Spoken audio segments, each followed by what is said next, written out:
what is the best way to feed 10 billion people, which is the current estimate for 2050, 10 billion people on the planet. And if we reach 10 billion people, which method could sustainably feed 10 billion people? So tonight, we have a group called Transgenic. Some of you might know them as genetically modified or genetically engineered foods. We have a group representing conventional foods. And we have a group representing organic foods. Now I want you to know up front a couple things. Number one, we need the cell phones off.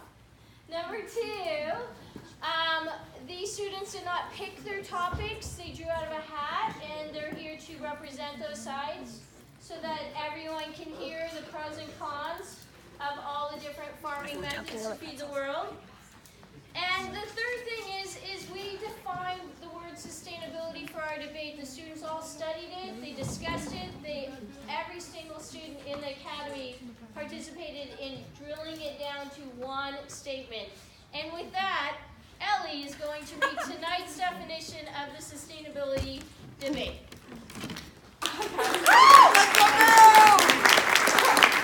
I'm back.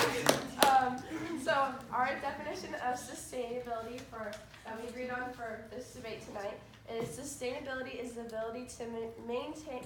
Just kidding, that's the wrong one. Sustainability is the act of preserving natural capital by using perpetual and renewable resources to support environmental and economic and social needs of the present without compromising those of future generations of all organisms and ecosystems. Yeah! Let's go! So the style of tonight's debate is there will be an affirmative who will be presenting a speech. During part of her speech, or his speech, we have a variety of people up here, we have protected time. We will acknowledge protected time and then place it, and then when it's not protected time, we'll pull it dramatically away so everyone will notice it's being pulled away. At that point, the oppositions can ask clarifying questions or points of information, and affirmative, either the person currently at the podium or their two partners can answer those with rebuttals. Okay, with that being said, we're going to start as soon as we sit down and settle in. Let's go, y'all.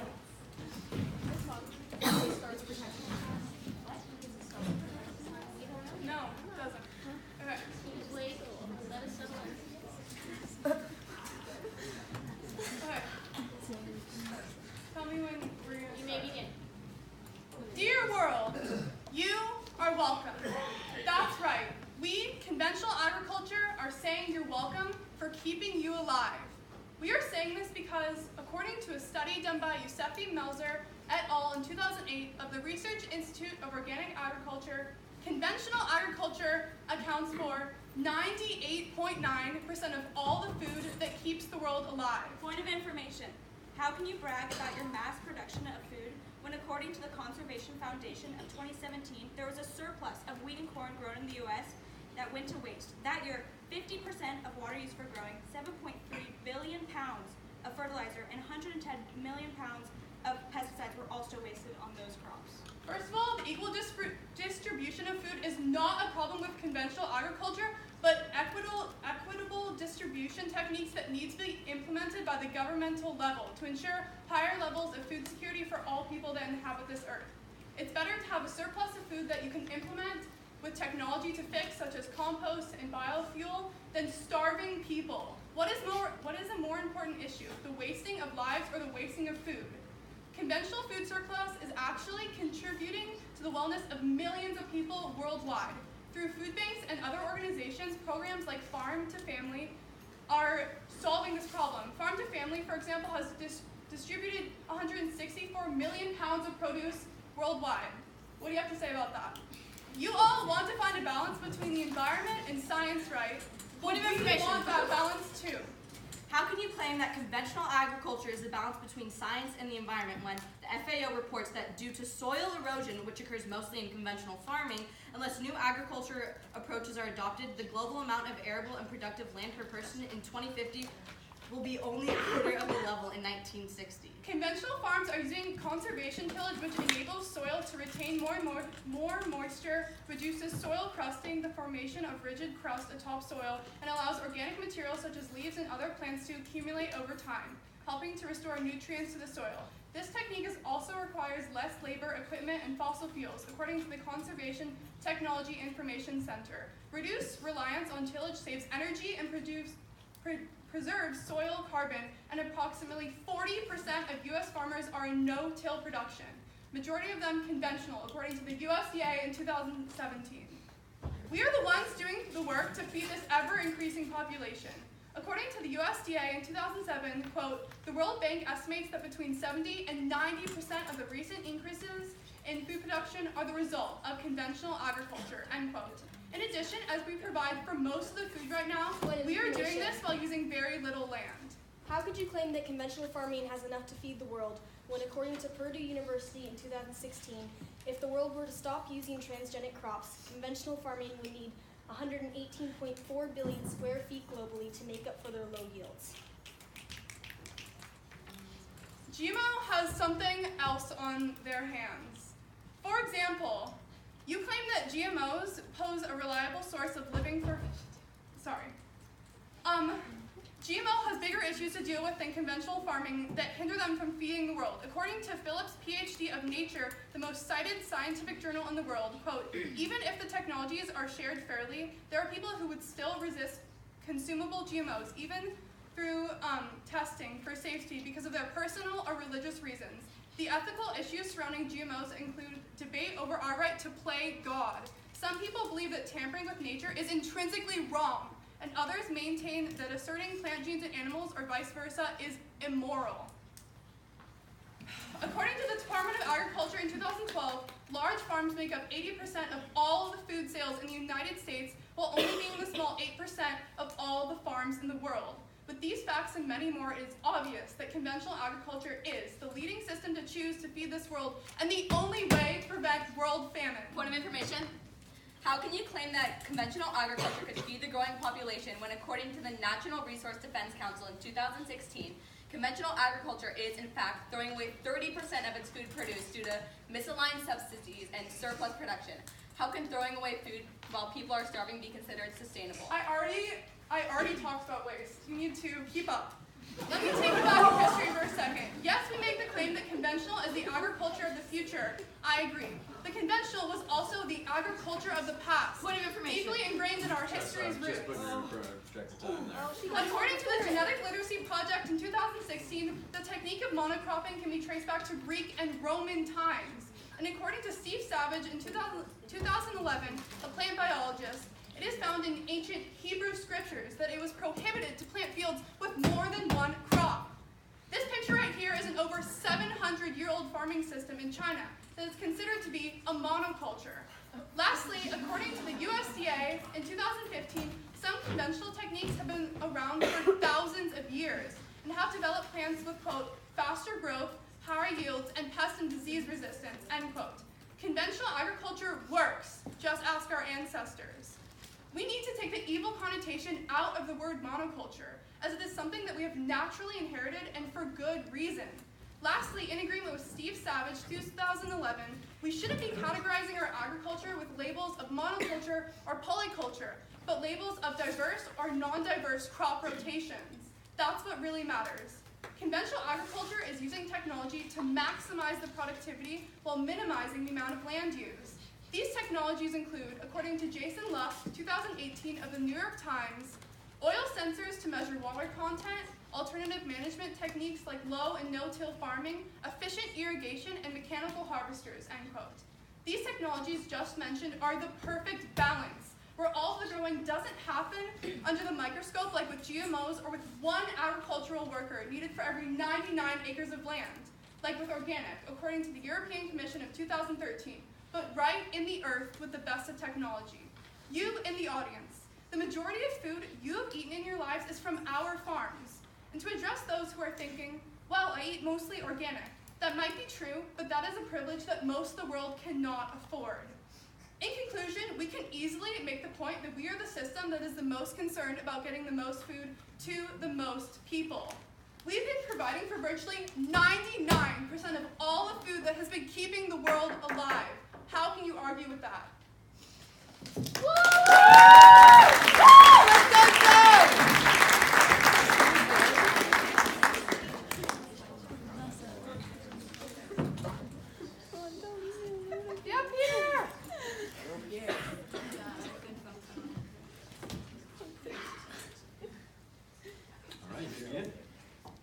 Before I begin, I would like to bring this issue into the room. Would everyone in the first 2 rows please raise your hand? That is roughly 1/5 or 20% of the people in this theater.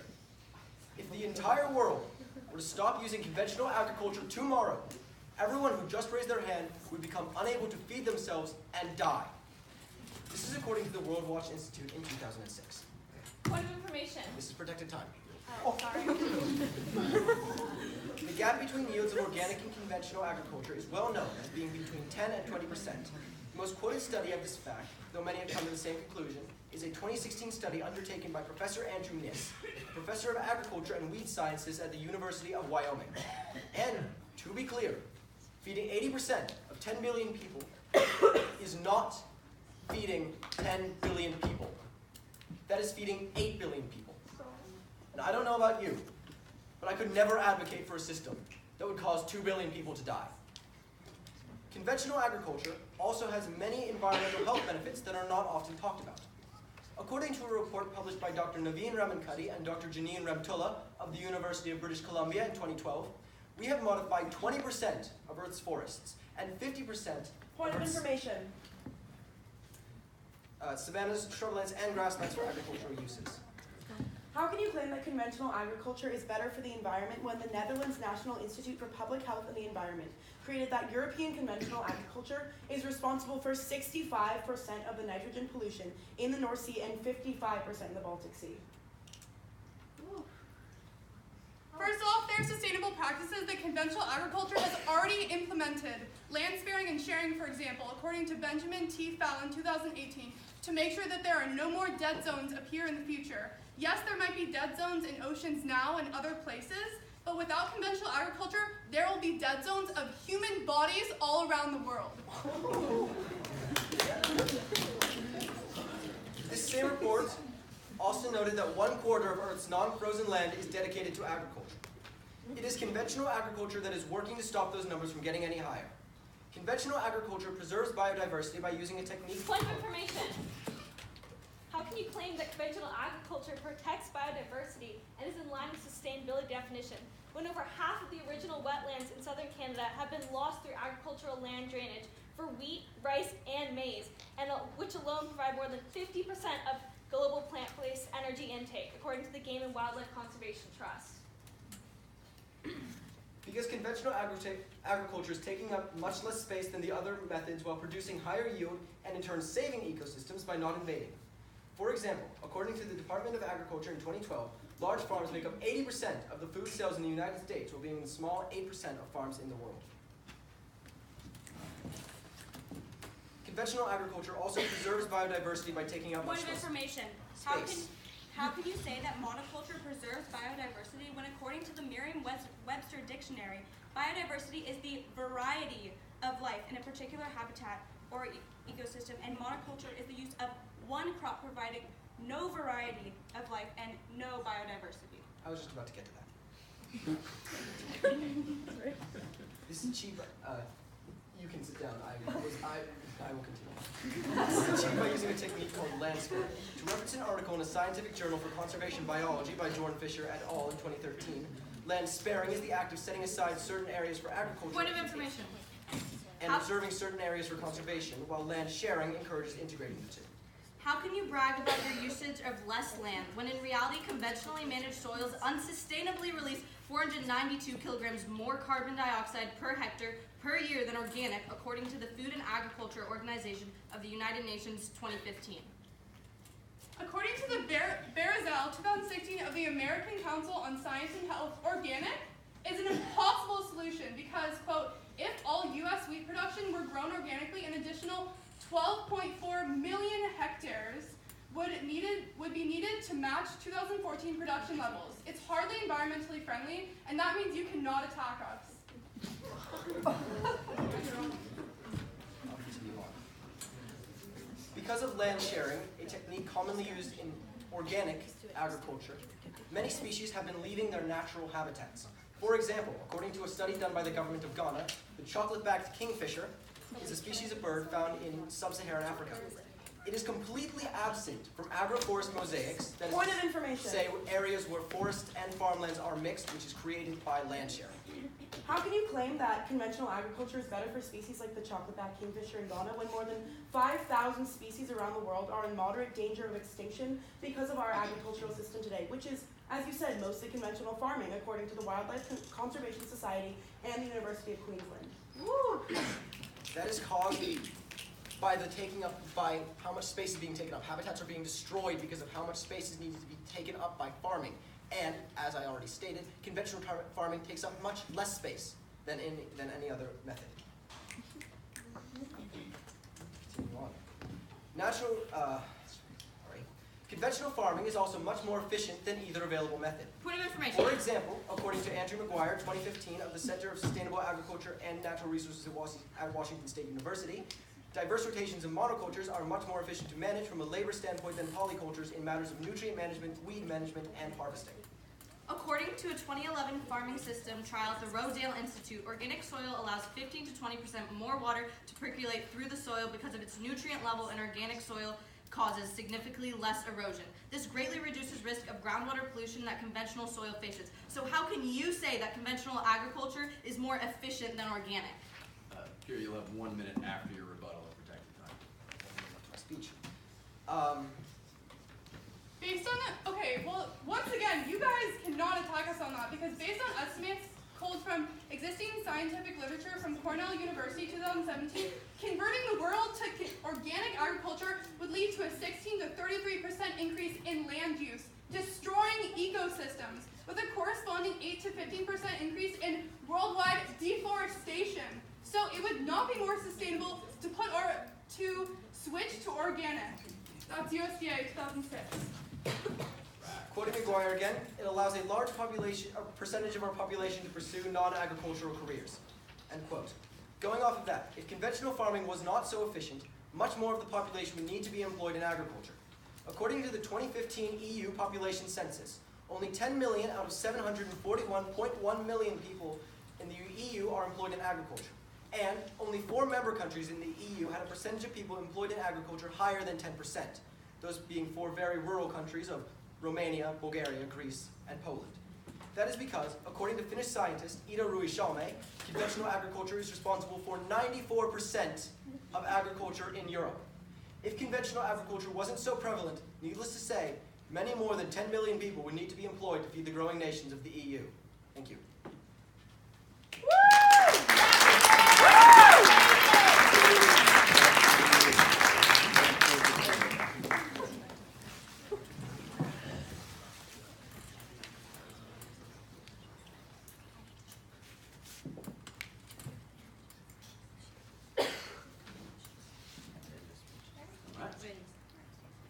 Conventional agriculture is traditionally misrepresented as being static in its progress, but in fact, this is far from the truth.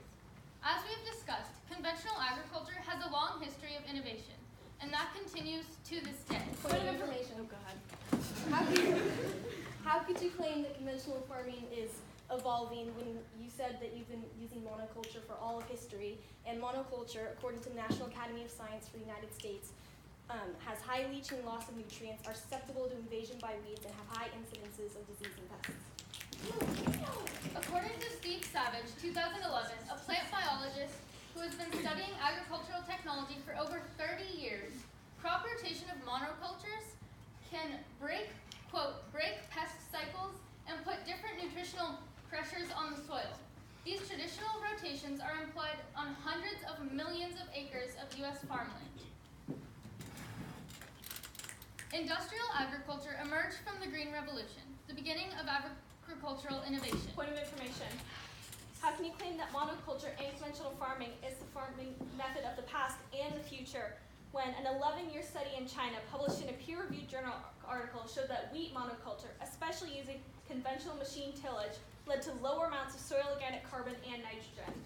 We already said that there are many benefits of monoculture, in addition to it making a higher yield and being more efficient to farms. According to Professor Pingali, 2012 of Cornell University, thanks to our Green Revolution... Point of information.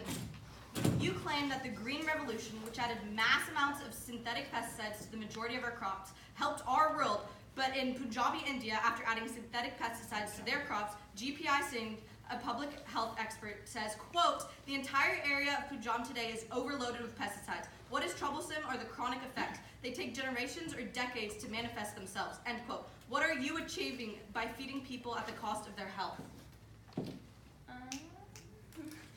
Government programs in Sweden, Canada, and Indonesia have shown the world that pesticide use can be reduced by 50 to 65% without reducing high crop yields. Quote from Professor Pingali, "The developing world has witnessed an extraordinary period of food crop productivity growth over the past 50 years. Point of information.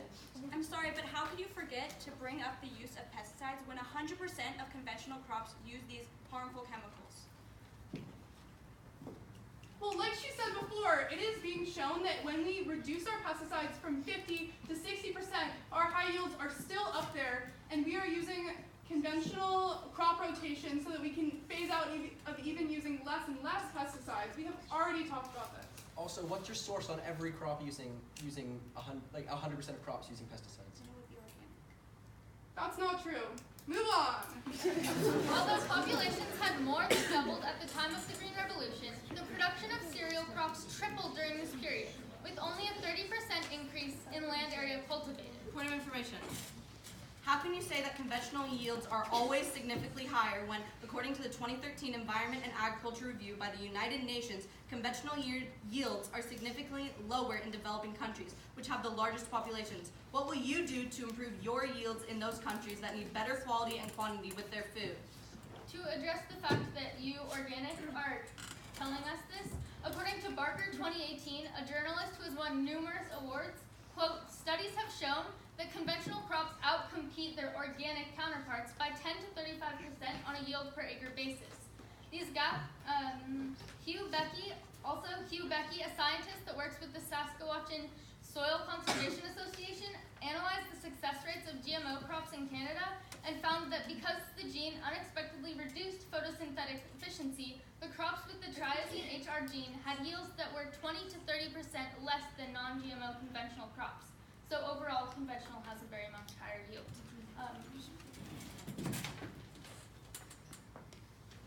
We become more and more innovative every day. CDFA Deputy Secretary Jenny Lester Moffitt says California has allotted $7.5 million to incentivize industrial farmers to further improve soil health and to reduce greenhouse gas emissions. These subsidies for conventional agriculture cost the U.S. taxpayers $20 billion in subsidies annually, according to the U.S. Government Accountability Office. How is that helping people? That is helping people because without these subsidies, it would be very hard for farmers to make enough food to feed the world. And even though it costs taxpayers money, that money is going to a really important place because all taxpayers need to eat. I'm in. Yeah, 2 minutes projected time. Conventional agriculture is the only feasible way to sustainably provide 10 billion human beings with food, and is the balance between organic and transgenic agri-practices. Transgenic agriculture has such a focus on the advancement of science that it has to compromise the environment and overlook the health of consumers.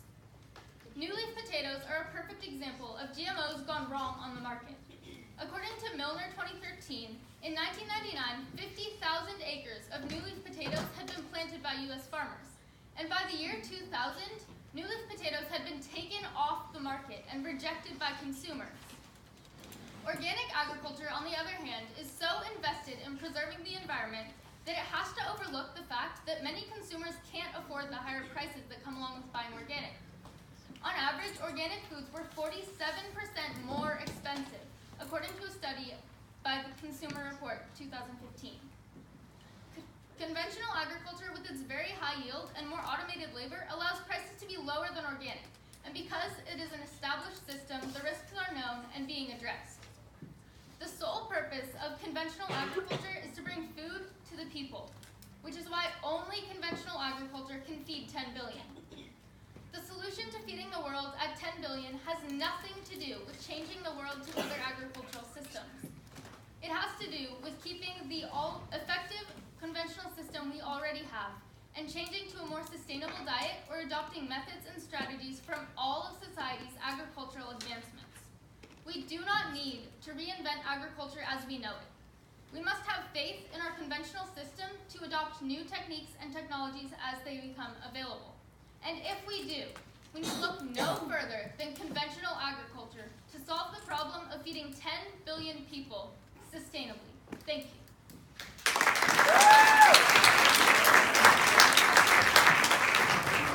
All right, at this time we're going to transition to our next affirmative group, which is organic.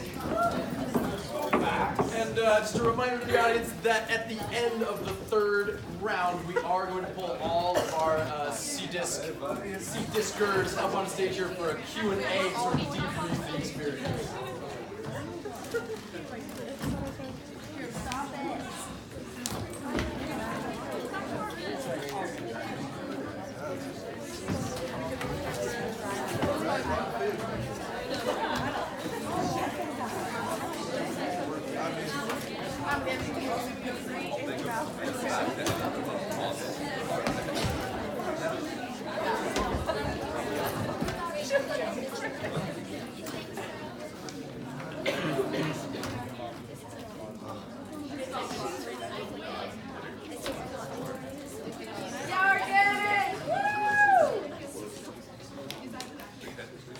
All right, opposition, the first 2.5 minutes are protected here.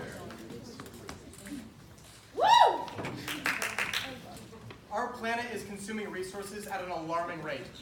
According to the recent United Nations report, if global carbon dioxide emissions are not reduced before 2030, irreparable damage will be done to our environment. It is currently a monumental task to reduce our current emissions at our current global population level, a task made increasingly more daunting by a growing world population predicted to reach 10 billion by 2050. This is both exacerbated by the widespread use of conventional and transgenic farming methods, both of which use unsustainably more fossil fuels and produce more carbon dioxide emissions than organic agriculture, especially when their full cost is taken into account.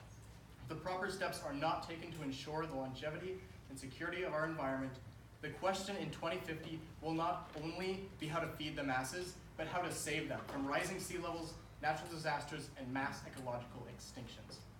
According to NOAA, last year saw no less than 16 natural disasters, causing hundreds of billions of dollars worth of damage, each one individually costing more than $1 billion.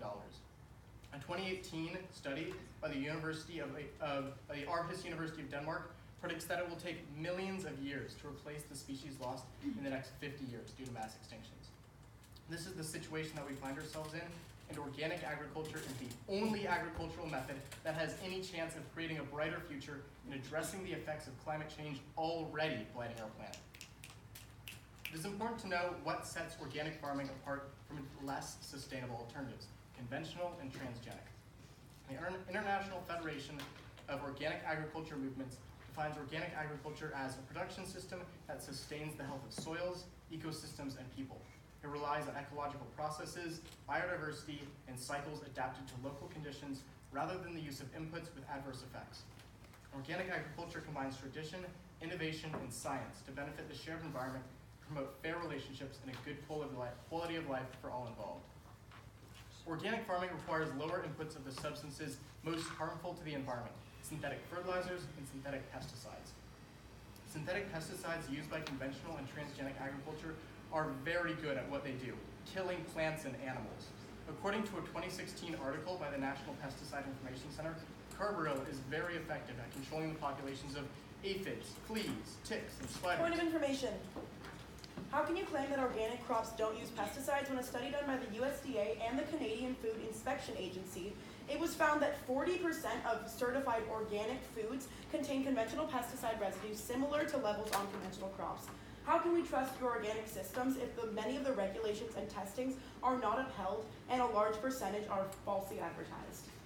So actually the pesticides that are used in organic agriculture are only natural pesticides that have been used by our ancestors for generations and generations. And the most hazardous pesticides in organic agriculture, such as arsenic and lead salts and ash, are forbidden in agriculture and organic agriculture, which just underscores the importance of regulations. So carbaryl is very effective at controlling the populations of aphids, fleas, ticks, and spiders, but it is also very effective at controlling the populations of fish, earthworms, honeybees, shrimp, water fleas, and stoneflies. How can you claim that these pesticides used in organic farming are beneficial to the environment when, according to the EPA, natural pesticides that are approved for use in organic farming, such as pyrethrum and azadirachtin, are known to be toxic to many creatures and have proven to kill pollinators? So although pyrethrum is allowed by USDA regulations, pyrethroids, which are much more toxic than pyrethrum, and are the synthetic version of pyrethrum, are not allowed in USDA agriculture and are much more toxic to bee populations. Glyphosate is fatal to broadleaf plants and grasses, as well as to tadpoles and juvenile frogs. Point of information. How can you say that organic doesn't use harmful pesticides when, according to the EPA and the Organic Material Review Institute, things such as copper-based pesticides, which are harmful to the environment, and Bt foliar spray, which is known to be toxic to plants and humans, are allowed to be used on organic crops? So for copper sulfate and coppers, they're limited to 1 application per field during any 2-year period, and these are the official USDA regulations. They're also limited to levels which do not increase baseline soil test values, and they must be used in a manner that minimizes accumulation in the soil and shall not be used as herbicides. Woo! Chlorpyrifos is toxic to pests like termites, mosquitoes, and roundworms, but is also toxic to birds such as grackles, pigeons, and ducks, and fish and animals that eat fish, including humans. How could you, according to the Oxford's Journal of Insect Science, even harmful sounding organic pesticides like garlic oil still harm pollinators, especially bees and bee larvae? How could you claim that any pesticides that organic use are good for the environment if even things such as garlic oil are killing pollinators? So organic agriculture uses much lower levels of pesticides and much less harmful pesticides, or pesticides that are not allowed in organic agriculture, such as neonicotinoids, are much more hazardous to, for instance, honeybee populations. And for instance, neonicotinoids were banned in the EU for the damage that they've caused to bee populations there. Along with being vulnerable to carbaryl, honeybees are also vulnerable to pyrethroids, triazole, imatazole, carbamates, organophosphates, and most notably neonicotinoids, which have seen increasing and not decreasing use in recent years, according to a 2017 study by George Washington University. This loss of biodiversity has a devastating effect on the sustainability of our planet. And all of the aforementioned chemicals are banned in USDA certified organic foods. Organic farming addresses this problem by creating environments designed to foster the survival of natural predators of pests, finding more sustainable alternatives to pesticide use. How can you claim that organic farming doesn't have negative effects on the environment when a study conducted by the Department of Environmental Hydrology and Microbiology found that intensive organic agriculture relying on composed manure as fertilizer resulted in significant downleaching of nitrates into the groundwater? So manure, when used in organic agriculture, and I quote the regulations, must be produced without organisms or feedstock derived from excluded methods. So even the manure used in organic foods is sustainable and is organic. Additionally,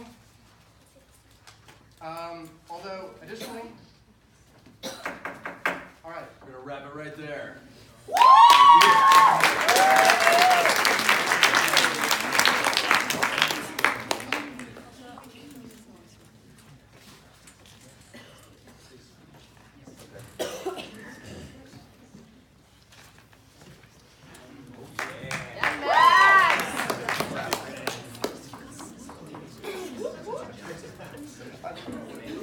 Let's go, Mark. no protect time. Yes, I got it. Organic farming maximizes health and productivity in soil, plants, animals, and people. Point of information. How could you say that organic farming maximizes the health of people when thousands of people die each year due to the contamination of organic produce, according to the Advanced Organic Farm and Process Inspector for the USDA?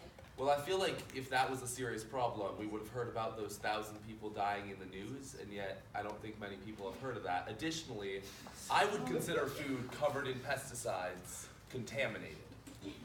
Woo! Woo! Organic does this with strict and effective regulations regarding pesticides and fertilizers. Conventional and genetically modified farming methods use nearly 6 billion pounds of dangerous synthetic pesticides each year worldwide, reports the EPA in 2012. How can you claim that organic farming has more regulations than transgenic when, according to the USDA, in 2011, the National Organic Program, which is responsible for certifying all organic farms, only received a sampling rate of less than 1% from all certified organic operations to base their certifications off of?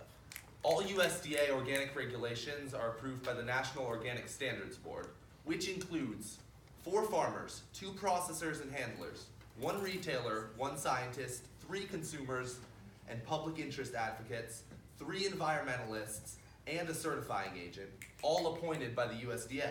This makes regulations fair, balanced, and effective. Woo!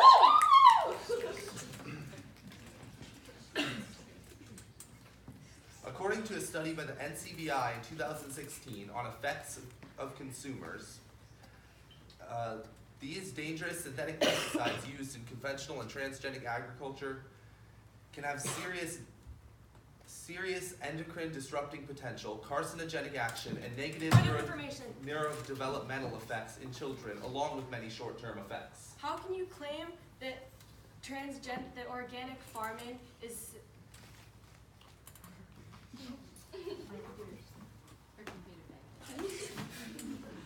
I'm getting cut out of my speech.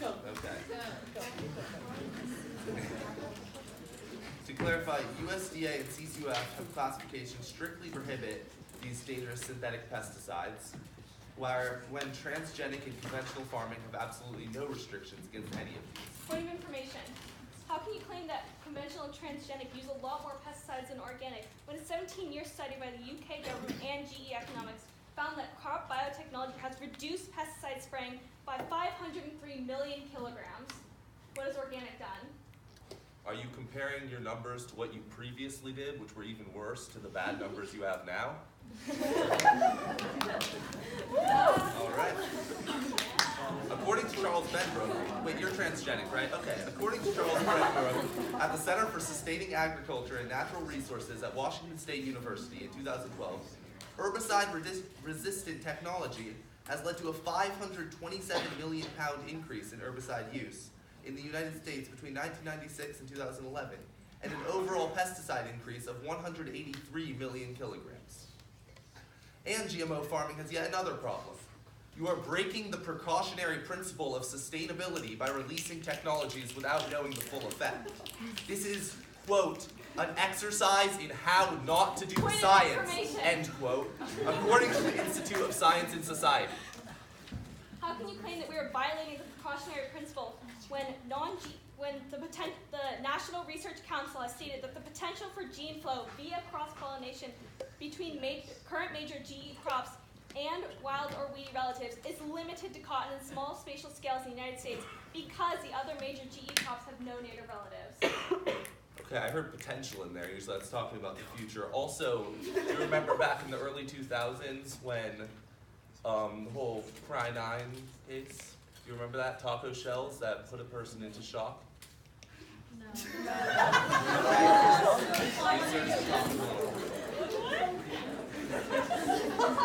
A study regarding California farms by the California Institute for Rural Studies in 2008, the entry-level wage for organic farm workers was $8.74 per hour, point of information? compared to $7.49 per hour for non-organic workers. How on earth can you claim that organic farming is economically sustainable when, according to the USDA, only 10% of farmers' household incomes from their farm, while a whole 90% is from an off-farm source. How can farmers expect to feed mass populations in an economically sustainable way when farmers can't even sustain themselves? According to Adam Andrzejewski at Illinois University in 2018, $13.2 billion were given out by our government last year in subsidies. None of this went to organic. It could be a lot more profitable if we got some of those subsidies and if our government was fair. Both GMO and conventional methods have another massive problem in common. Additionally, how could you claim that farm workers on organic farms are treated well when research published by UC Davis showed that a majority of 188 California organic farms surveyed do not pay a living wage or provide medical or retirement plans for their workers? I just gave you numbers on California farms, and the non-organic farmers got paid less per hour, so even if ours aren't the greatest, yours are worse. Both conventional and GMO methods are both run and dominated by the agricultural business giant Monsanto. There have been many cases where Monsanto's genetically modified seeds drift into private farms and grow as volunteers. These seeds are patented, so Monsanto then will sue the farmer, forcing them to give up their land and crops. According to Monsanto themselves, there have been 147 lawsuits filed against small farms. Most farmers give up hopelessly, but of the 9 cases that have gone through full trial, Monsanto has won all. This is unjust and morally wrong. And Monsanto can do this due to their wealth and political power. Not only do they spend mass amounts of money towards campaigning, but many former Monsanto workers now work in governmental departments such as the EPA and favor their former company. A system dominated by this company cannot play any part in our future. Point of information. You claim that Monsanto will and can control the seed industry by buying up patents, but patents only last a few years and if deemed truly necessary for the benefit of the public, can be released earlier. There are also many more seed companies besides Monsanto, and most patents are actually held by universities and research laboratories. Even if patents... will wrap you up here. Can I have a... Okay. Additionally to that, also, by having massive seed companies, people in poor countries and rural areas will have to be dependent on international sources for their seeds, which is not a sustainable method.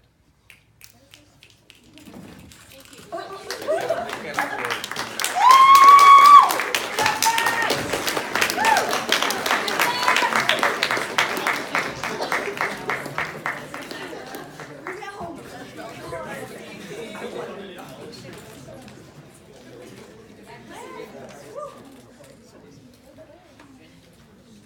Maintaining genetic diversity, the variation between genes within or between ecosystems, is essential in order to grow food sustainably, something which can only be achieved through organic farming practices. According to the Food and Agriculture Organization of the United Nations, 75% of plant genetic diversity has been lost since the year 1900 because of monoculture crop practices. In many areas of China, the overuse of pesticides has led to pest outbreaks caused by low biodiversity, whereas the CGIAR research program on rice. And it has been found that increasing the variety of rice grown in these fields using organic polyculture techniques can increase yields by 89%. Point of information. How are you saying that organic farming could have better biodiversity when, according to the American Council of Science and Earth, it uses 40% land and would have to continue to use 40% land than its transgenic and conventional counterparts, which would cause major negative environmental impacts, including dramatic deforestation and displacement of these biodiverse ecosystems? According to a study by the University of Michigan, organic has the potential to decrease land use by 300%, and we're not destroying the land that we're using currently. A study by the Harvard Graduate School of Arts and Sciences showed how genetically modified food can reduce genetic diversity. Grass with a herbicide-resistant gene was planted on a golf course and was later found 9 miles away from where it was planted, outcompeting native grasses wherever it went. A horrifying example of the devastating effects of low biodiversity is Ireland's potato famine in the mid-1800s, where millions starved because a single virus wiped out all the potatoes because they were clones of one another. How are you saying that things like this would happen again when actually a few years ago the entire U.S. papaya industry was being threatened because of the papaya ring spot virus in Hawaii, and one genetically engineered seed was able to save the entire U.S. papaya industry? Overall, transgenic and conventional farming practices are reducing genetic diversity dramatically by 75%.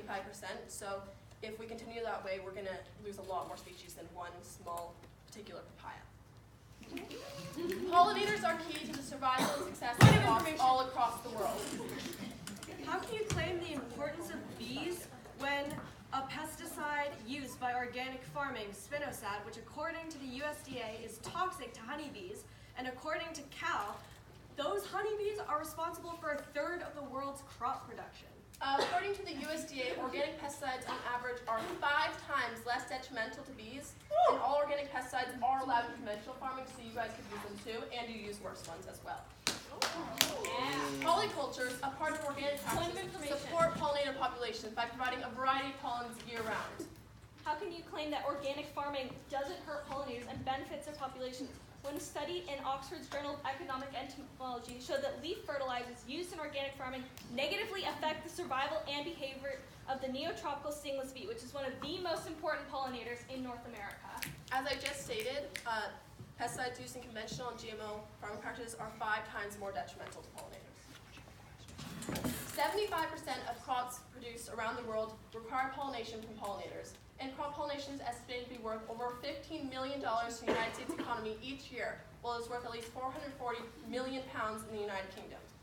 According to Shiva Vandana in 2017, a researcher for the New Scientist, only about 1 to 5% of the pesticides sprayed on GMO and conventional plants actually affect the targeted pests, while pollinators and bees are constantly being inadvertently killed. There are parts of China where bees have already gone extinct, and orchards need 20 to 25 laborers just to pollinate 100 trees. Also, the use of neonicotinoids in pesticides, which are promoted by companies like Bayer, are killing pollinators at an exponential rate. The way that organic practices limits extreme monoculture and uses minimal and mild pesticides supports pollinator populations instead of destroying them. Conventional and GMO farmers claim that they are producing food to feed the masses, but in reality, only a small portion of that food is actually available for consumption.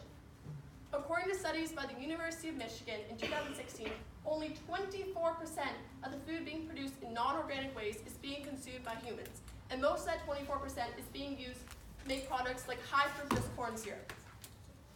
In fact, 70% of the world's population worldwide relies on small, urban, essentially organic farms to feed themselves, reports the UN Department of Socioeconomic Affairs.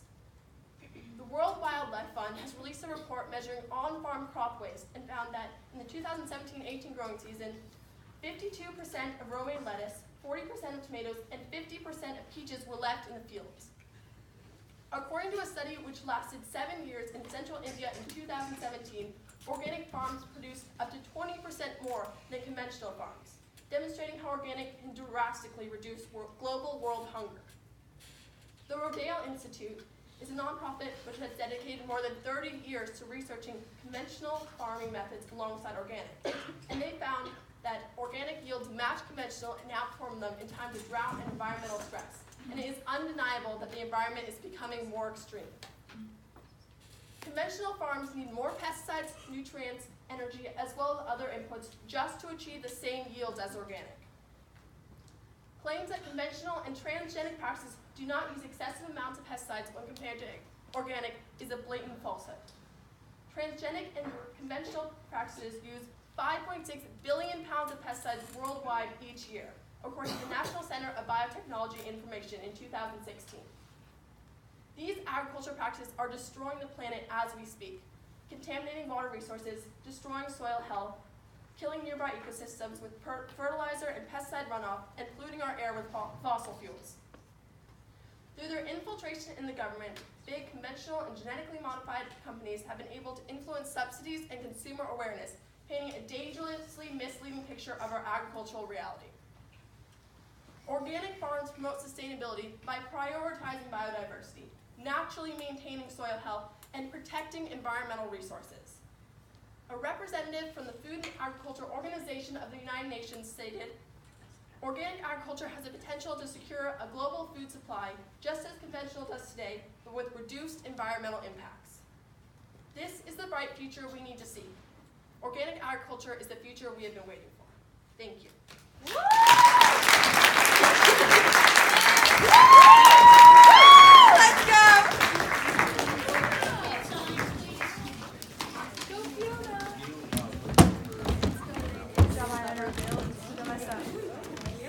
Don't know how to. Iona, you're killing it. Are you sure? You're huge. I love you. Iona, you're huge. You're so huge. Let's go, Perry. Send it. You want the visual, yeah?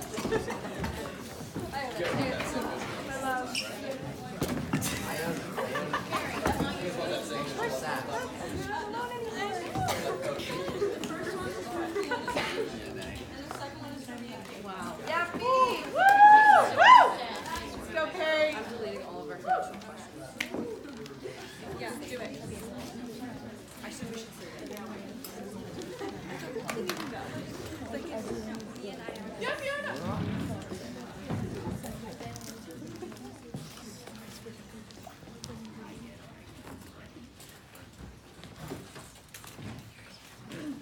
With our population fast approaching 10 billion, how will we feed the masses? At the current population of 7.6 billion, the World Hunger Foundation reports that 1 in 7 people are hungry, and this number will only continue to grow. According to Ruth Alexander, reporting for the BBC News magazine, every 10 seconds a child dies of starvation or malnutrition. This statistic does not even include the many adults dying at the hands of food-related issues. Those affected by malnutrition who don't die face severe stunted growth and chronic, as well as chronic illness. Point of information. How can you claim that the human health risks associated with hunger are significantly worse than the health risks associated with pesticides when according to the official EPA pesticide chart, 2,4-D, a commonly used pesticide in GMO crops, is toxic to the thyroid, kidney, adrenals, ovaries, testes, and studies have definitively linked it to human cancer. It's more important to have a well-balanced diet than to worry about pesticides and GMOs. The cost over a lifetime of coronary artery disease is approximately $1 million. This disease is mostly preventable because it is caused by a nutrient-poor diet that is high in fat. The average cost to treat cancer it varies due to different stages, types, and treatments, but is estimated to be around 400,000, according to the CDC. Heart disease kills just as many people annually as cancer and does not even include the millions of other people who die annually from other nutrition or obesity-related diseases.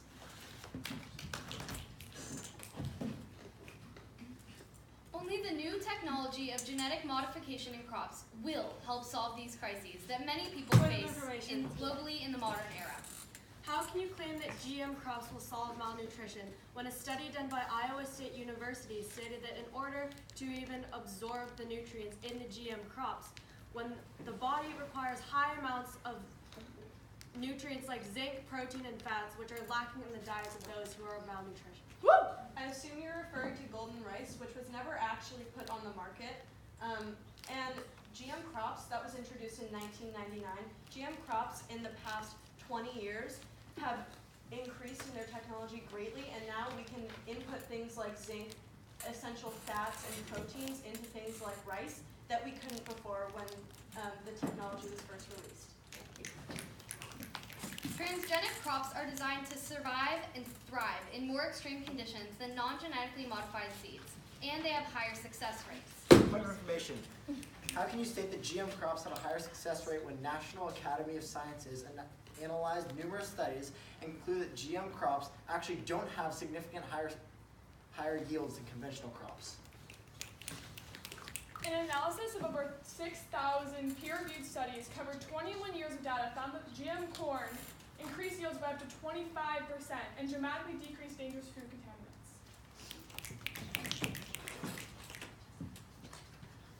A recent report by the UN addresses the urgency of climate change and the limited years we have to reverse it. How will GMO crops be able to withstand any changes in weather due to climate change when, according to Angela Startija, a scientific engineer, 75% or more of a GMO crop harvest will be destroyed by a slight change in the weather conditions that the plants are in, which means that over time, due to the predicted climate change, GMO crops will not be sustainable. According to the USDA, crops that can grow in saltier soils can withdraw drought conditions and are being worked on. This will aid with adapting to migrating effects of climate change.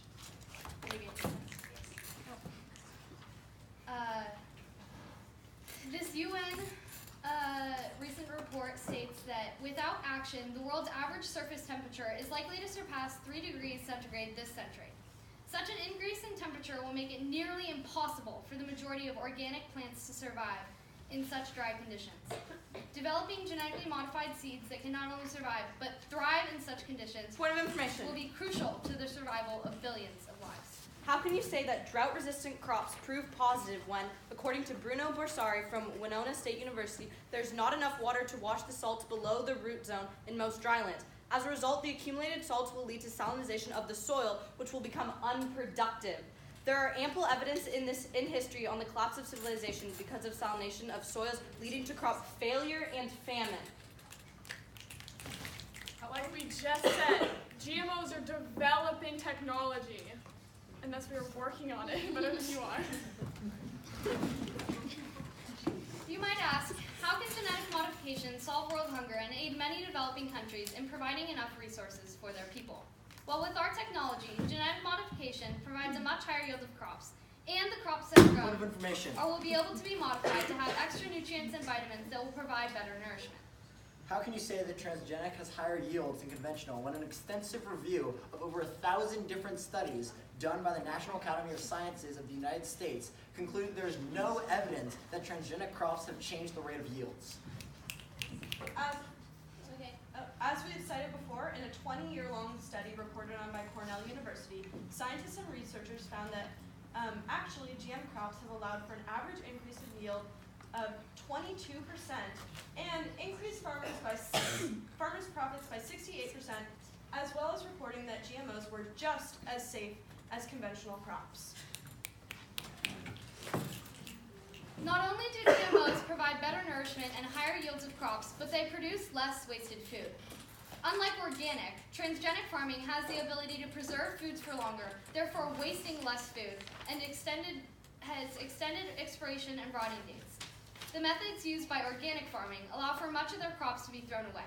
According to the USDA, about 30 to 40% of our food supply is wasted. This wasted food could be going to the starving children worldwide, but instead, due to small imperfections, it is being thrown away. The genetically modified crops have a longer sell-by date because they are grown with pesticides and preservatives that allow them to stay fresher for longer Point of information. and fight off insects that could ruin the crop load. How can you claim that GMOs are safe to eat when, according to Elizabeth Grossman, an author of the National Geographic, reported in 2015 that glyphosate is not included in the U.S. government's testing for food for pesticide residues or the monitoring of chemicals in human blood and tissues? As a result, there is no information on how much people are exposed to it and its numerous amounts of health effects. Let's go for a 30-second rebuttal. Okay. Oh gosh. The average person can eat 571 apples, 845 bell peppers, 306 blueberries, 151,515 carrots, etc., for hundreds of thousands more, without seeing any harsh side effects of the pesticide, even if the food is the highest pesticide residue per food according to the USDA. You got 10 seconds to wrap. All right. The only way that we are able to steadily increase yields in order to feed the exponentially growing population and prevent the starvation of many future generations is through genetic modification and engineering. Thank you.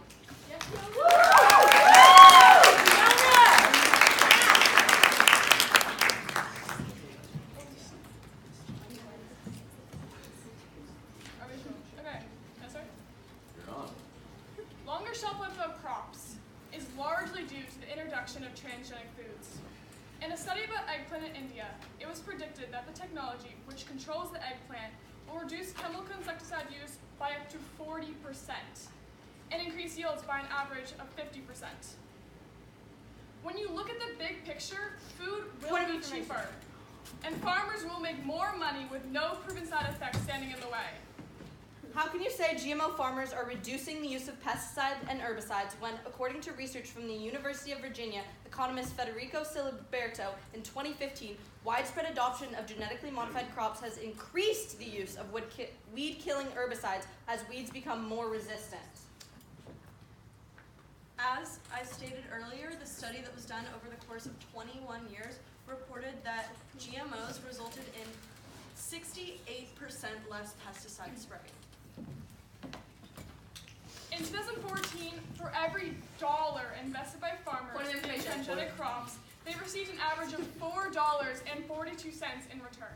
How can you claim that prices on organic crops are much more expensive than transgenic when, according to Adam Andrzejewski, who studied U.S. farm subsidies with Northern Illinois University, organic receives none of the billions of dollars of subsidies given out each year, which is the sole reason why organic is much more expensive?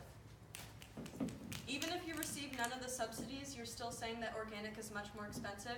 And for people who are buying GMO crops, the subsidies are what make them affordable. Going off that, while initially transgenic seeds appear to be more expensive Point of information. than organic seeds, it's the back-end profits that make the transition worth it. Idaho farmer Chris Hudrick says seeds for GMO corn can cost $150 more per bag than conventional corn. And according to Scott Reed of Colorado State University, farmers pay a premium for genetically engineered crop varieties, which don't even have increased yield potential. So economically, how are farmers benefiting? Woo! Yeah. Actually, the USDA conventional yields in 2015 were 27% higher than conventional. And as we said, even if GMO seeds are more expensive, they do better on shelves and have been shown to have a better success rate than conventional.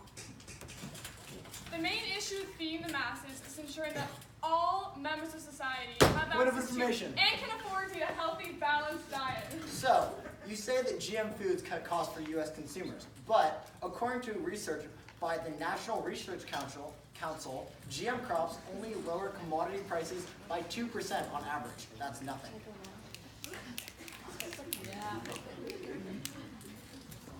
Although seed prices may appear to be a higher cost up front, the benefits for purchasing the seeds outweighs the competitors in crop yields, farmer profits, and economic success. Former Executive Vice President of Ontario Corn Producers, Terry Daynard, stated, quote, "If government and food industry actions reduce the availability of lower-cost foods, many low-income families will suffer." Point of information. Unfortunate and perhaps unethical, too. Okay. Are you ready? Did you finish your sentence? I finished it. Okay. How good. can you claim that genetically modified crops cost less when, according to the World Health Organization in 2018, genetically modified food doesn't include full cost pricing, which excludes the cost of healthcare, in which roughly 3 million consumers worldwide have to pay each year to treat pesticide illnesses? As we said earlier, it's much more important to have a well-balanced diet than to worry about pesticides, because the cost over a lifetime of coronary artery disease is about $1 million, and the average cost to treat cancer that may be due to pesticide use is $400,000. Higher prices can directly impact how much the population can afford to eat fresh produce. In addition to prices, shelf life is a necessary question that must be raised. America is full of food deserts, known as an urban area in which it's difficult to buy affordable and good quality fresh food. Mostly made of inner cities, America's food deserts are facing a lot of what can be referred to as environmental racism. In a long story short, companies like Whole Foods and Safeway choose not to place their corporations in inner cities Point of information. where it is assumed the average individual cannot afford to shop there on a daily basis. How can you claim that you label all GMO foods when, according to the Natural News in 2012 alone, companies spent over $3 million in fluid? Off topic. We never claimed that. didn't claim that we label all GMO foods. GMOs would give corporations a chance to buy cheaper and sell cheaper. Lowering prices would create a stronger possibility of a Safeway running their business in an inner city and have the potential to save thousands of lives from obesity and heart failure. It's simple nutrients that fruits and vegetables provide that help humans divert away from and prevent said diseases. Though once accessibility is brought out of the picture, one question remains: can we trust GMOs? A 2015 study found that only 37% of adults and the general public believe that it's safe to eat genetically engineered food, compared to American scientists in which 88% believe they're safe to consume. Point of information. How can you claim that you are working to feed people fresh food when, according to studies by the University of Minnesota in 2016, only 24% of the corn being produced is non-organic, in non-organic ways is being consumed by humans, and most of that 24% is used to make products like high fructose corn syrup? We're not just referring to corn. Corn is not an integral part of a diverse diet. We're talking about things like, as we've mentioned before, the papayas, which our technology has saved, and other fruits and vegetables, not including corn, wheat, and soy. We're talking about the variety, not just one crop.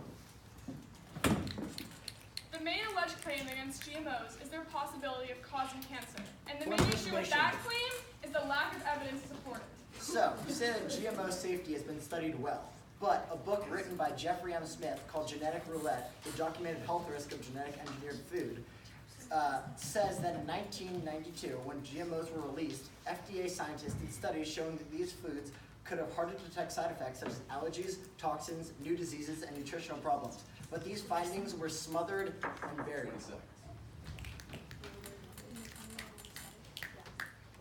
In a 20-year-long study reported on by Cornell University, scientists and researchers found that actually GMO crops have allowed an average increase in agricultural yield by 22% and increased farmers' profits by 68%, and reported that GMOs were just as safe as conventional crops. Come on, 15 seconds. Wrap up. Sure. The main problem with transgenic produce isn't the crops themselves. It's the misinformed public starting rumors and making claims without having that factual evidence to support it.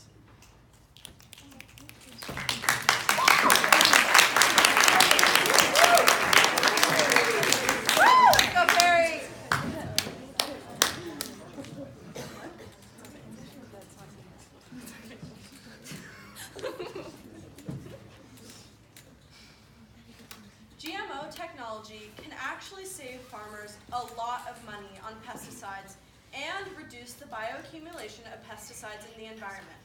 According to a study done by Jennifer Tsao at Harvard University, Bt crops, which are modified to express a gene that acts as an insecticide, have led to the reduction in insecticide use and have been found to have no health risks to humans by the EPA. How can you say GMO farmers are reducing the use of pesticides and herbicides when, according to research from the University of Virginia economist Federico Silva in 2015, widespread adoption of genetically modified crops has increased the use of weed-killing herbicides as we have become genetically resistant?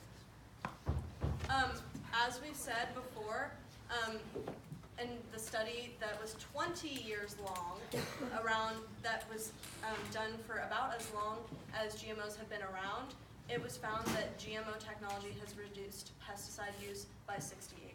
Thank you. Charles Benbrook, the author of a book about the early impacts of GM crops, says that the use of Bt crops have reduced insecticide use by 123 million pounds annually.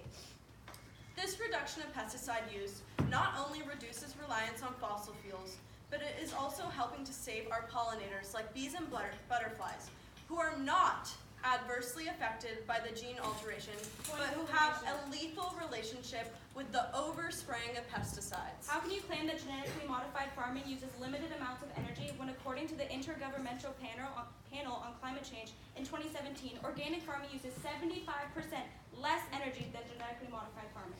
But did that study account for the hundreds of thousands of pounds of CO2, methane, and nitrous oxide released from the soil every year due to tilling that organic agriculture relies on for pest control? What's your source?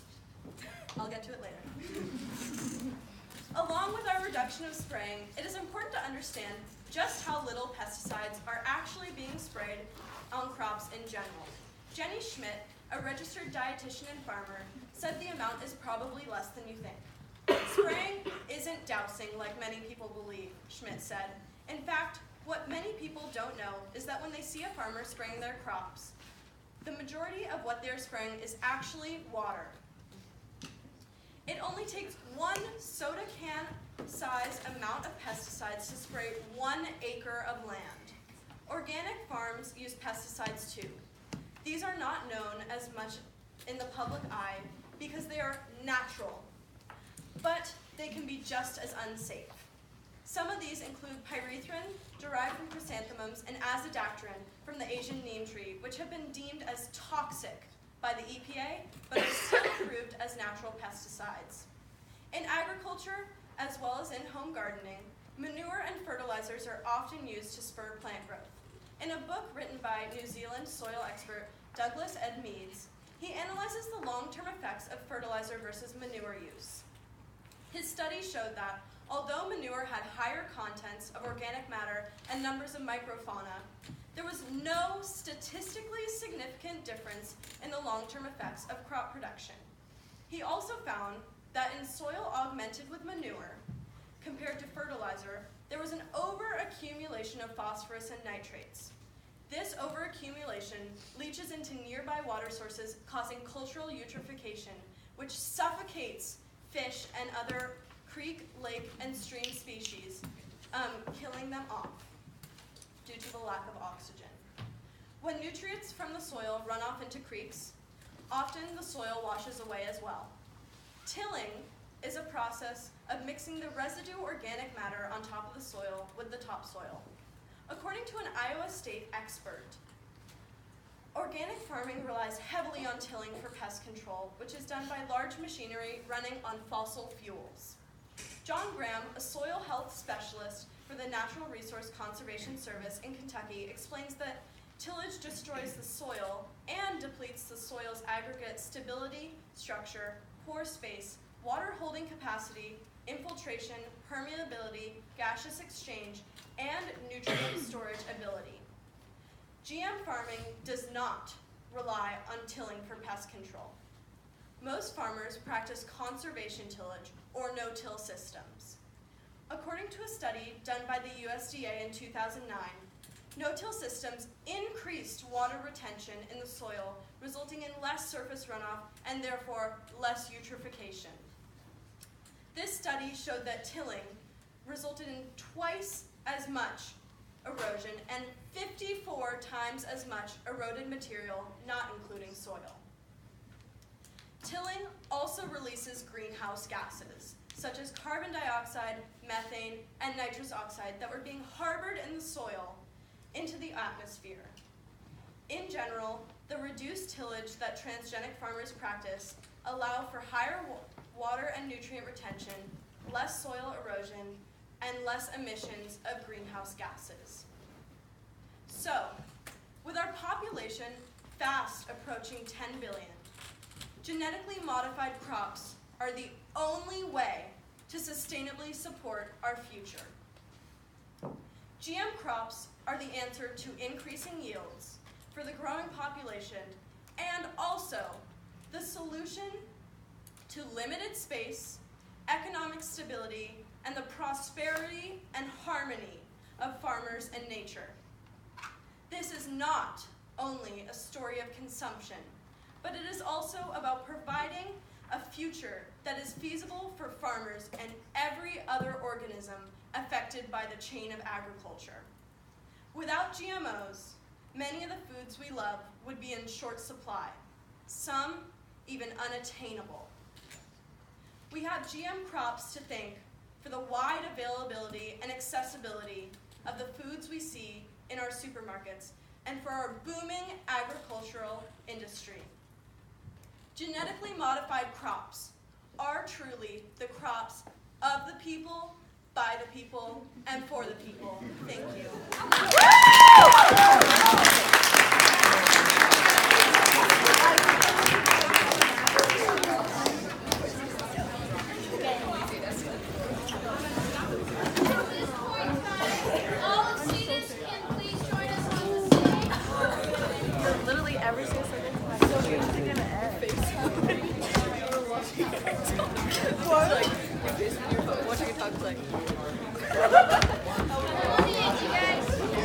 Okay.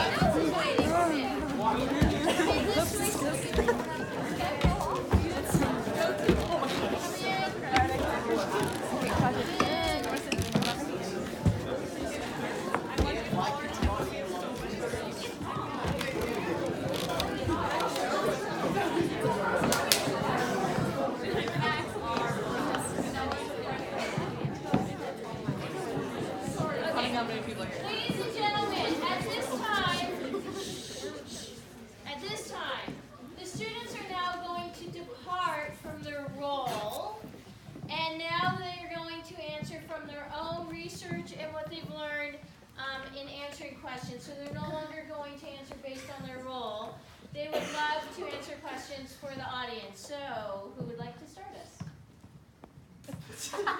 Great. Go ahead. Who is the winner in this debate? Tell me. Organic. He can't pick that. It's biased. He's too biased. He's biased. Yes. How many of you really believe that transgenic is the way to go? None of us. Can I say It depends on what you're asking. Are you asking? Wait. Can we have one person at a time? Yeah. Go. It depends on what you're asking, because this debate was about a sustainable way to feed 10 billion people, and as Perry has stated many times throughout this debate, many times throughout this debate, like, there is not really a sustainable way to feed 10 billion people. It's a debate also whether we should have 10 billion people on this earth. So transgenic might be a way to feed 10 billion people, it's just not really the right way. That's one answer. Anyone else? Julia. I don't think there is a way to feed Sustainably. Like it's Sustainably. Not sustainably. I just Wait, don't tell me. Tell them. You pick the planet or you pick the people. Yeah, going off what Isla was saying, the biggest thing we were debating was like, yeah, we could go GMO, we could go transgenic and try and feed all those people, but we're gonna run our world absolute to the ground at that point if we do that. But if we go organic, sorry, I'm not organic, we will be able to, yeah, this sounds really messed up, but people will die off, but then we will hopefully be able to sustainably be able to feed all those people. Or you don't have to have birth. Yeah. Because you can have 1 to 2 kids.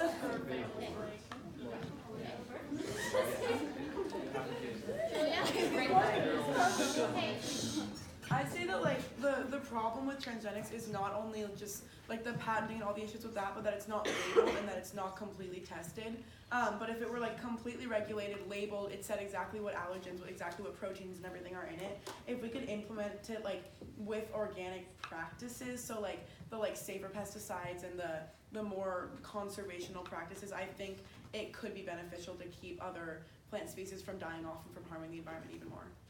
I also think like going off of that, with this question, how to feed 10 billion sustainably, it's also a change not only maybe in our agricultural systems, but in our mindsets on our food, and less of this being okay with just blindly accepting whatever the grocery store puts in front of us. You know, starting this conversation. Vote with your dollar.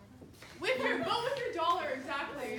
And not being a blind consumer is, I think, every single citizen on this world starts doing that, that is a huge step in the future.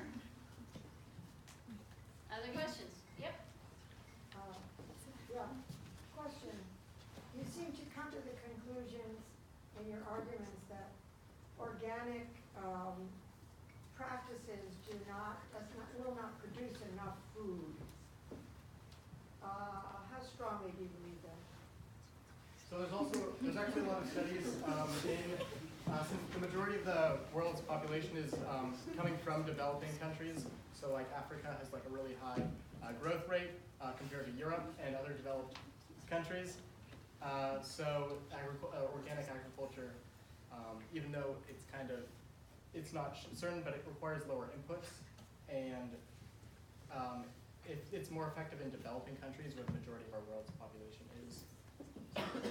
Iona? I feel like a lot of this debate was centered around like how we can grow the most food in like America or Europe and import it. And I think that if that was the right way to go, then conventional and GMO would be right, because you can obviously make more food. But I think that a good way to do it is like put organic or a mixture of whatever in developing countries and have them produce their own food, because importing, I had a good quote, but I didn't use it, from the USDA. Like importing is not gonna like help them maintain food security and like feed their population, and having them grow their own organic agriculture will help that. Yeah, also going off that, importing the food into other nations doesn't necessarily promote our idea of sustainability, because then you're just contributing to global climate change through the transport. Allie was next. Well, I just think that a big part of the reason why we can't feed the population with organic is just because of subsidies. So it just, the fact that the government is supporting conventional and transgenic practices makes it a lot easier for those big companies to mass produce food, whereas organic have to go through all of that. Max was next. On topic with that, another problem relating to subsidies, it's really difficult to change the whole subsidy system. There are actually members of Congress who are getting money for farms that they technically own, but probably will never go to. They're just really wealthy. But back to the original topic. The other problem is all the studies that are biased towards like conventional farming, saying, oh, we need to produce this much more food to feed 10 billion people. They're not considering the fact that we are wasting like a third of our food. So another problem to consider. We actually don't need to produce as much as they say. Great answer, great answer. Also, most of the facts on organic are based on certified organic because that's all they can technically consider to be organic. But in most developing countries, they're fed off of small farms that are essentially organic, but they're not going to get like USDA certified because that's expensive and doesn't make sense. They don't have those systems set up in those countries. So actually, in reality, like most of the world is living off of essentially organic food, but it's just not technically certified that way. So a lot of the facts are skewed because of that, like those technicalities. Right here. So aside from voting with our dollar, each individual, what I want to know what you all think the right political action is. Like how are we going to swing the pendulum? So who hasn't spoken yet? Let's let you have voice first to answer. Yep, ready? Well, one thing that we do a lot in CDISC and that a lot of us do on our own time too is emailing our public officials and people in these corporations and telling them that we do not support them if they're going to make this choice. And really, like, I mean, I've emailed plenty of people, not about this topic per se, but about other things in agriculture and say, if you don't change this, I'm not going to support your product. I'm going to tell my family not to support your product. I'm going to like talk to my supermarket. I'm going to tell my friends like not to support this product because it's not sustainable or it's not what we want to see on our shelves. And so like voice is really important. I also just want to say, like as Max said in his speech, a lot of government officials are supported and backed by Monsanto. So it's very biased towards GMO and conventional. So if we support and vote for those politicians who aren't backed by Monsanto or Bayer, that will definitely help us overpass them. Great. And also one of the things you can do is buy produce when it is in season. One of the biggest problems with our agriculture is trying to grow things out of season in the wrong area, like at the wrong time of year, and that wastewater hurts the soil. So it's really important to buy things when they're in season and grown at the right time, because that's when we can produce the most food in the best way. And in the right place, so you're not getting things that were grown in the right place halfway across the world that have to be transported to you. I also didn't hear anybody talk about like meat production versus. That's a because this topic is such a broad conversation, we narrowed it down to only produce and vegetables and fruit. And we left out animal agriculture except for when they talked about grains being fed to cows. But we left out animal agriculture entirely. We've had many class roundtables on it, but it's not part of this debate because it was just too much information to spread it to that topic also. Also comes up in like every single other one of our projects when we're talking about oceans and dead zones or methane releases into the atmosphere. Like so, it's like it's kind of everywhere. So we're like we set it off to the side for this one. Yeah. Thank you. Yes, ma'am. I'm wondering if in your studies you talked about ways to bring organic food to people who really can't afford it, or who are in communities that don't have it readily accessible to them. Julia, go ahead. Okay, I'd say that what a lot of people were saying is if organic farming was subsidized, it would make it much easier for the farmers to have those lower costs because they wouldn't need to hike it up as much for like all the costs all the money that they were losing producing organic farming. Can somebody give some examples of ways that organic farmers have to pay more than other types of farmers to put out the same produce? Certifications. Yeah, certifications. That's what I was going to say. Non-GMO, organic. And what else? Human labor, and what else? Testing. Yeah, the certification testing. The What else? What do pesticides, they the put on every piece of fruit and vegetable? Labels. Labels. So with all of that, it causes that price to go up. So if the playing field was leveled, then it wouldn't cost more. Prices are also going down a lot. That's like a big thing that we are finding out is that there's such a stereotype. Like, yeah, they obviously are more expensive than GMOs and conventional, but it's lowering very, very fast. So hopefully we can get to a point, and if they do become subsidized, that they would be a lot less expensive. Claire? Also, the way that people are working to combat like food deserts in areas where people don't have access to fresh food is by creating small local gardens, and those are all basically organic. And that's the way to get those people that food for like no price because they're just growing it themselves or having community gardens. That creates free organic produce. Somebody else on that That's one? what I was saying. Okay, anyone else from the audience? Yep.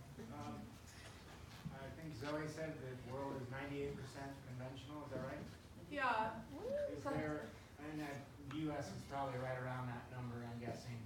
Did anybody find a country that's markedly different than that number? There's a state in India that is 100% organic, and they found it like super helpful for their economy. So it is definitely possible that like places can convert to 100% organic and still sustain themselves. I'm waiting for people who haven't had their hands up in a while, but 3 of you have gone before. I was just gonna say, as Claire previously said, like a lot of food in places like Africa and like underdeveloped places isn't certified, so it's not counted in that statistic, and they assume like anything that's not certified organic is considered conventional, so that accounts for like a lot more than you actually think. Even at like our own farmers markets here, there's a lot of farmers who don't use pesticides but don't want to pay for the certification, so the facts are skewed. I also read somewhere that Latvia was almost mostly organic. I think they completely outlawed GMOs. And I don't remember exactly what the source was because I ditched that immediately because it didn't help conventional. But Latvia is one of the countries that is leading the world in organic.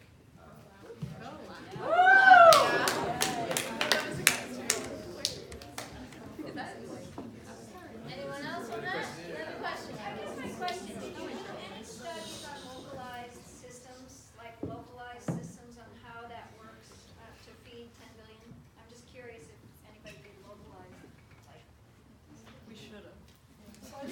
We didn't really touch a lot into that, but about like 70%, as I stated, of the world's population relies on small local farms, like within communities, while like 20 to 30% is the only amount of people that rely on the industrial food chain. So that's a much bigger percent of our food than people realize, and then was kind of addressed in this debate. We'll also be approaching the impacts of transportation costs on our atmosphere in our next atmosphere project. A huge part of that is the freight and shipping and transportation costs. Okay, one more question in the back. Just a comment. Your preparation and presentation was incredibly impressive. It was very hard to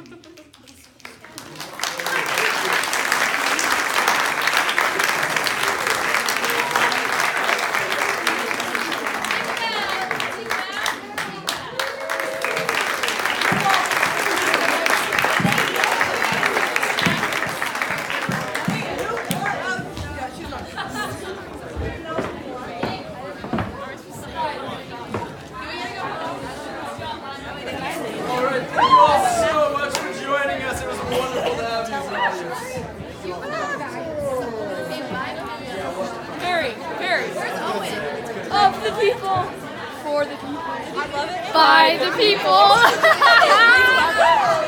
Yeah, tell me you were convinced. I was so convinced. When you said the other people by the people for the people. Did you like I'm so curious. protected time for the It's such a I small didn't thing, notice but it's that. so lovely. Well, I understand. So I noticed that she didn't give it 5 minutes of protected time. They give it all to Perry. Okay, so Perry's of the people. Yeah, of the people. I was like, why did they get it? Because I wrote my speech and it ended up being 7 minutes. Here, let me move this. Good job.